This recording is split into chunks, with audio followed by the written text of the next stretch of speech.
What do you do when you can't find any property to buy? That's what we're discussing today. Hi, I'm Tim Diesel, and this channel is designed to give you tips and strategies in your investing business. If you're a broker, this will definitely help your clients grow their portfolios as well. All right, so I decided to make a little video for a few of my investors that watch this channel. And the question I always get from a lot of people sometimes is, what do you do when there's nothing to buy?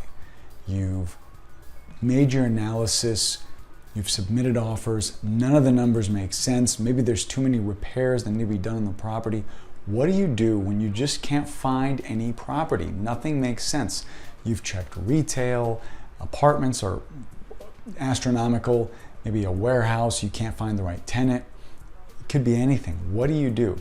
The answer is simple and it might surprise you. You do nothing. You do nothing. You wait. If there's nothing to buy, you do nothing.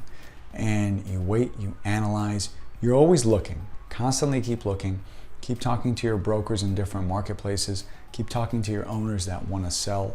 Just keep touching with even business owners that may want to move and might have space available or their building available.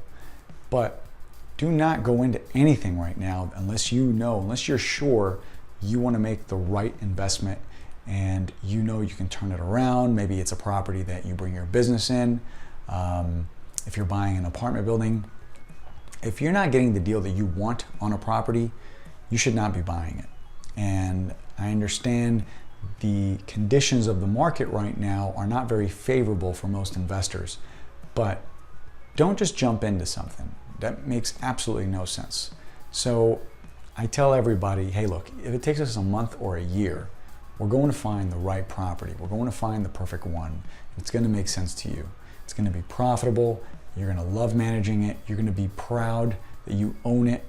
And it's not going to be a headache. It's not going to be something you wish you never got into. The problem with commercial property is it's very tough to sell. If you get into a bad deal, it's a doozy. Not very many options. So if you don't buy it correctly, you risk being in it a very long time. And a lot of times you'll lose money just to get out of it.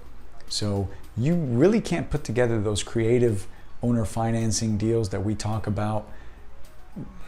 It's tough because you can't even offer owner financing to a property that makes absolutely no cash flow.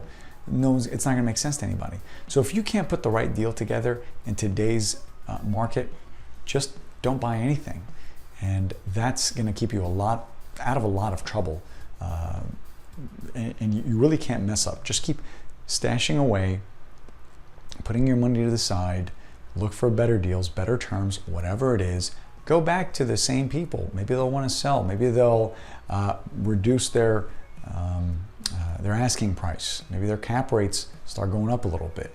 You never know, but just don't jump into anything. If you can't find the right property, don't buy it. Don't buy anything right now unless you know it's a good deal. And if you can't find any properties that make sense, just stop looking. That's not the answer. Keep looking, just don't move forward. Eventually it will turn up, it will come in your favor. But don't buy anything unless it makes sense to you. Today's question for you is, are you having a tough time finding property in your market? Comment below, let me know what you guys are experiencing. All right, like this video, subscribe to this channel, ask me questions if you have any, comment, I love to read them. And if you find this material valuable, definitely share it with someone else who could benefit from it. So I appreciate you guys watching. Thank you so much.